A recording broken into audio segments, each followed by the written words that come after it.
नमस्कार।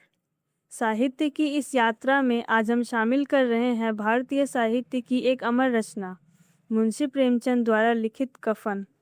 1936 में प्रकाशित यह प्रेमचंद की अंतिम कहानी थी, जो आदर्शवाद से परे यथार्थवाद का एक क्रूर आईना है।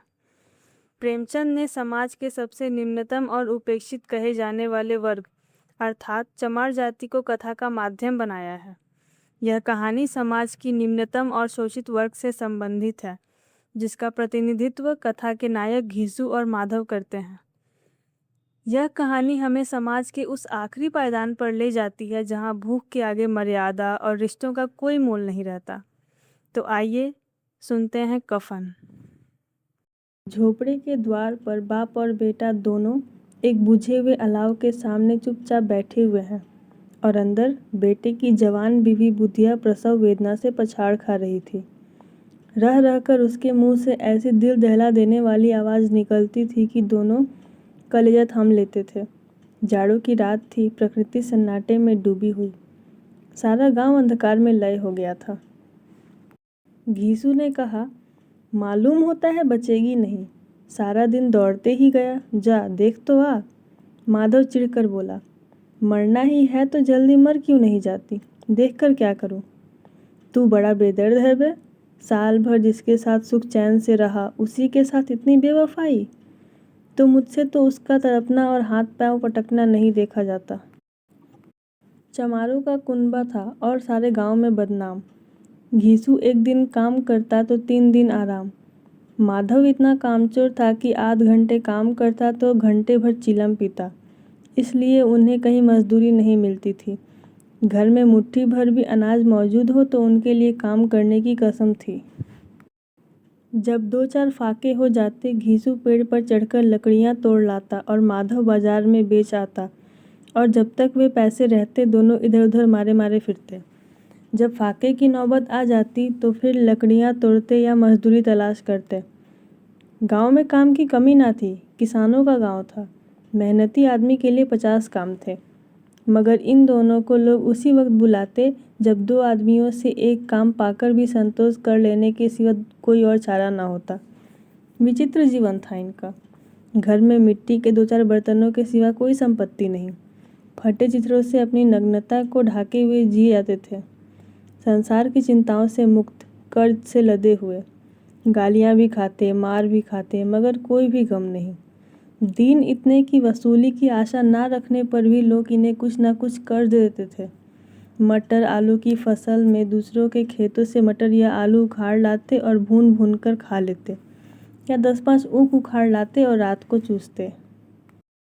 घीसू ने आकाश वृत्ति से 60 साल की उम्र काट दी और माधव भी सपूत बेटे की तरह बाप के ही पद चिन्हों पर चल रहा था, बल्कि उसका नाम तो और भी उजागर कर रहा था। इस वक्त भी दोनों अलाव के सामने बैठकर आलू भून रहे थे, जो कि किसी के खेत से खोद लाए थे। घीसू की स्त्री का तो बहुत दिन हुए देहांत हो गया था। माधव का ब्याह पिछले साल हुआ था। जब से यह औरत आई थी, इसने इस खानदान में व्यवस्था की नींव डाली थी। पिसाई करके या घास छीलकर वह सेर भर आटे का इंतजाम कर लेती थी और इन दोनों बेगैरतों का 2 जग भरती रहती थी। जब से वह आई, ये दोनों और भी आलसी और आराम तलब हो गए थे, बल्कि कुछ अकड़ने भी लगे थे। कोई कार्य करने को बुलाता तो निर्व्याज भाव से दुगनी मजदूरी मांगते।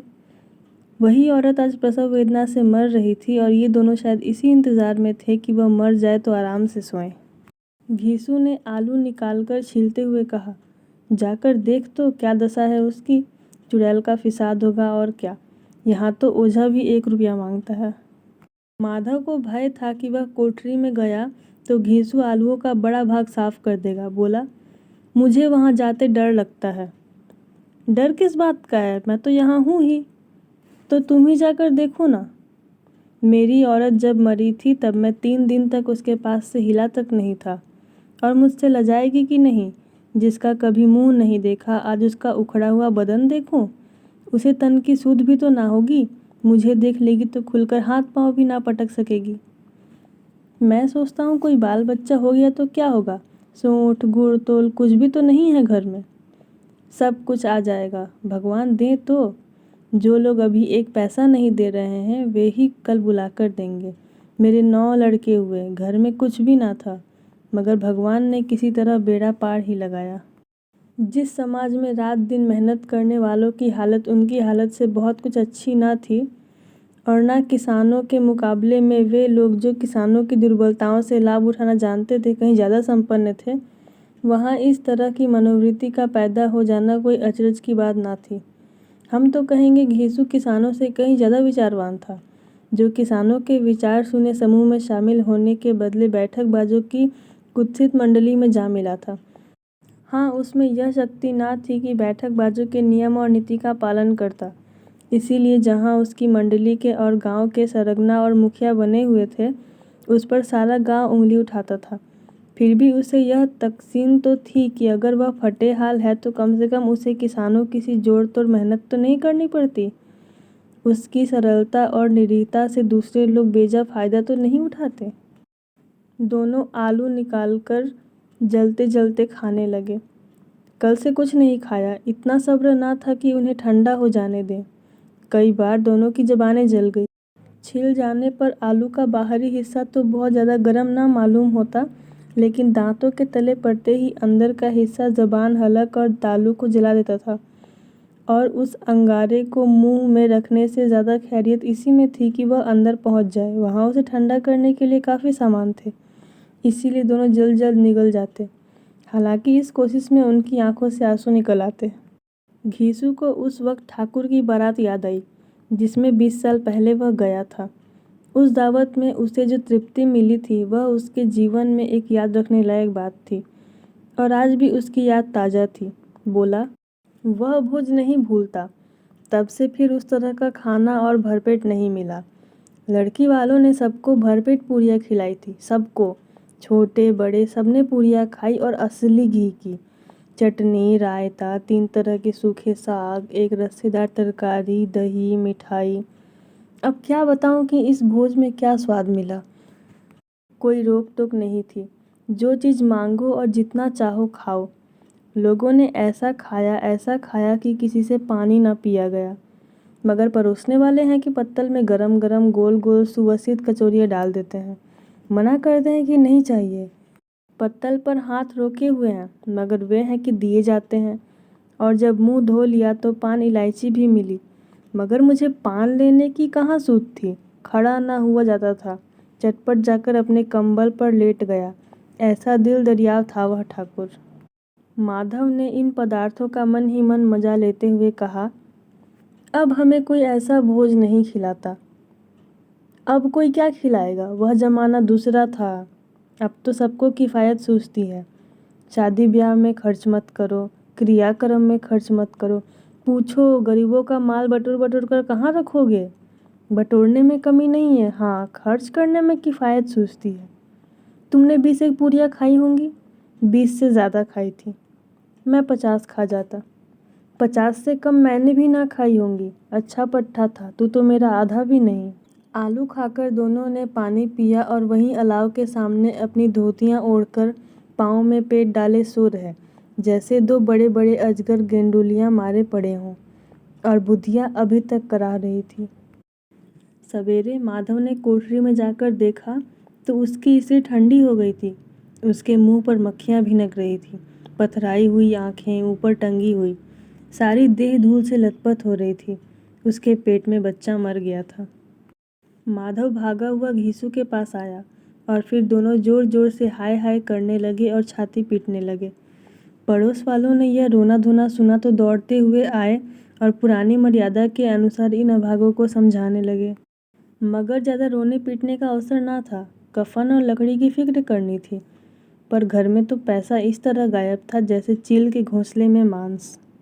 बाप बेटे रोते हुए गांव के जमींदार के पास गए। वह इन दोनों की सूरत से नफरत करते थे। कई बार इन्हें अपने हाथों से पीट चुके थे, चोरी करने के लिए, वादे पर काम पर ना आने के लिए। पूछा, क्या है बे घिसुआ, रोता क्यों है?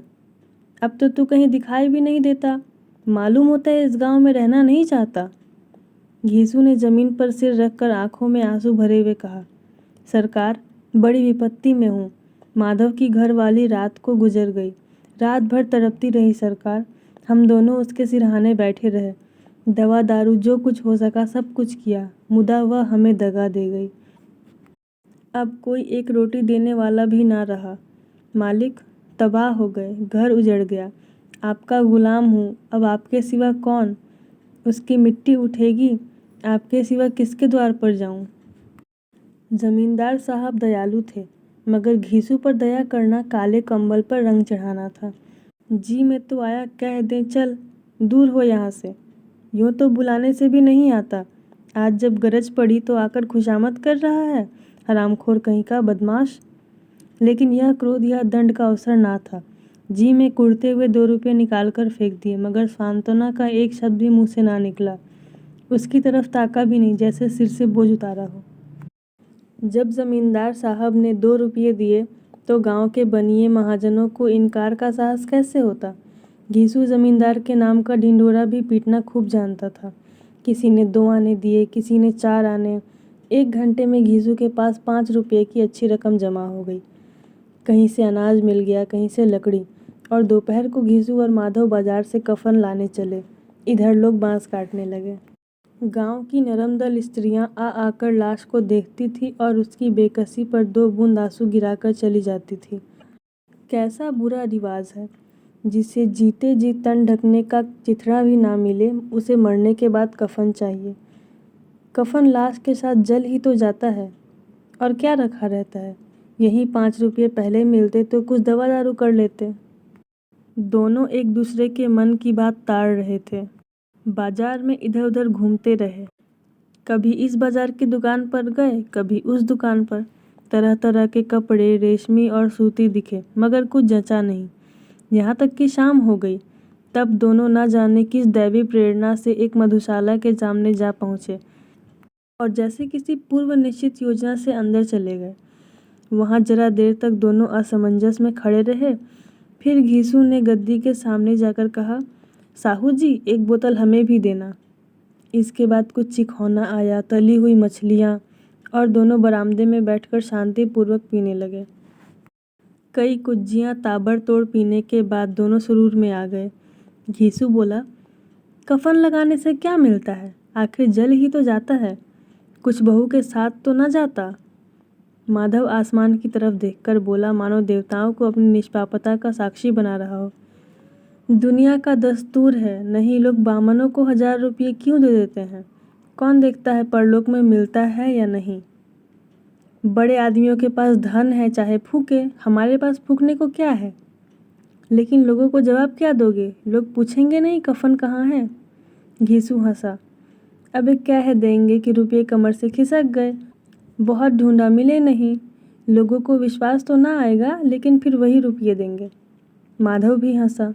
इस अनपेक्षित सौभाग्य पर बोला, बड़ी अच्छी थी बेचारी, मरी भी तो खूब खिला पिलाकर। आधी बोतल से ज़्यादा उड़ गई। घीसू ने 2 सेर पूरियाँ मंगाई, चटनी, अचार, कलेजियाँ। शराब खाने के सामने ही दुकान थी। माधव लपककर 2 पत्तलों में सारा सामान ले आया। पूरा 1.5 रुपया और खर्च हो गया, सिर्फ थोड़े से पैसे बच रहे।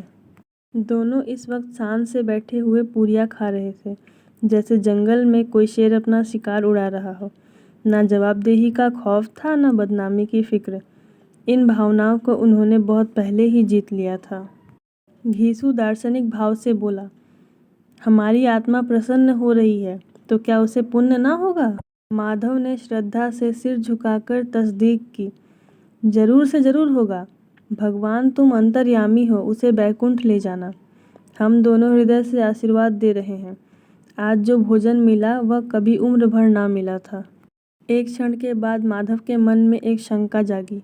बोला, क्यों दादा, हम लोग भी तो एक न दिन वहाँ जाएंगे ही। घीसू ने इस भोले भोले सवाल का कुछ उत्तर ना दिया। वह परलोक की बातें सोचकर इस आनंद में बाधा ना डालना चाहता था। जो वहाँ हम लोगों से पूछे कि तुमने कफन क्यों नहीं दिया तो क्या कहेंगे? कहेंगे तुम्हारा सिर। पूछेगी तो ज़रूर। तू जानता है कि उसे कफन ना मिलेगा? तू मुझे ऐसा गधा समझता है? 60 साल क्या दुनिया में घास खोदता रहा हूँ। उसको कफन मिलेगा, और इससे बहुत अच्छा मिलेगा। माधव को विश्वास न आया। बोला, कौन देगा? रुपये तो तुमने चट कर दिए। वह तो मुझसे पूछेगी, उसकी मांग में सिंदूर तो मैंने डाला था। घीसू गर्म होकर बोला, मैं कहता हूँ उसे कफन मिलेगा, तू मानता क्यों नहीं? कौन देगा, बताते क्यों नहीं? वही लोग देंगे जिन्होंने इस बार दिया। हाँ, आपकी रुपये हमारे हाथ ना आएंगे। ज्यों-ज्यों अंधेरा बढ़ता था और सितारों की चमक तेज होती थी, मधुशाला की रौनक भी बढ़ती जाती थी।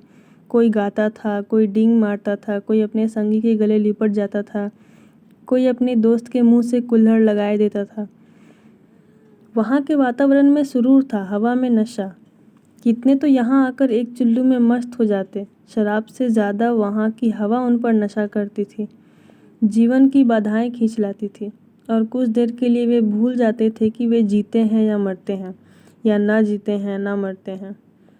और ये दोनों बाप बेटा अभी भी मज़े ले लेकर चुस्कियाँ ले रहे हैं। सबकी निगाहें इनकी ओर जमी हुई थी। दोनों कितने भाग्य के बली हैं, पूरी बोतल बीच में है।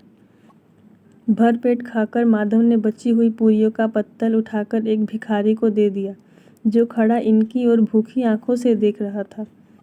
और देने के गौरव, आनंद और उल्लास का उसने अपने जीवन में पहली बार अनुभव किया। घीसू ने कहा, ले जा, खूब खा और आशीर्वाद दे। जिसकी कमाई है वह तो मर गई, पर तेरा आशीर्वाद उसे ज़रूर पहुँचेगा। रोए रोए से आशीर्वाद दे, बड़ी गाढ़ी कमाई के पैसे हैं। माधव ने फिर आसमान की तरफ देखकर कहा, वह वैकुंठ में जाएगी दादा, वह वैकुंठ की रानी बनेगी। घीसू खड़ा हो गया और जैसे उल्लास की लहरों में तैरता हुआ बोला, हाँ बेटा, वैकुंठ में जाएगी। किसी को सताया नहीं, किसी को दबाया नहीं, मरते मरते हमारी ज़िंदगी की सबसे बड़ी लालसा पूरी कर गई। वह ना वैकुंठ में जाएगी तो क्या ये मोटे मोटे लोग जाएंगे, जो गरीबों को दोनों हाथों से लूटते हैं और अपने पाप को धोने के लिए गंगा में नहाते हैं और मंदिरों में जल चढ़ाते हैं? श्रद्धालुता का यह रंग तुरंत ही बदल गया। अस्थिरता नशे की खासियत है। दुख और निराशा का दौरा हुआ। माधव बोला, मगर दादा, बेचारी ने जिंदगी में बड़ा दुख भोगा, कितना दुख झेलकर मरी। वह आंखों पर हाथ रखकर रोने लगा, चीखें मार मार कर। घीसू ने समझाया, क्यों रोता है बेटा? खुश हो कि वह माया जाल से मुक्त हो गई, जंजाल से छूट गई। बड़ी भाग्यवान थी जो इतनी जल्द मोह माया के बंधन तोड़ दिए। और दोनों खड़े होकर गाने लगे, ठगिनी क्यों नैना झमकावे ठगिनी। पियक्कड़ों की आंखें इनकी ओर लगी हुई थी और ये दोनों अपने दिल में मस्त गाते जाते थे। फिर दोनों नाचने लगे, उछले भी, कूदे भी, गिरे भी, मटके भी, भाव भी बनाए, अभिनय भी किए और आखिर नशे से बदमस्त होकर वहीं गिर पड़े।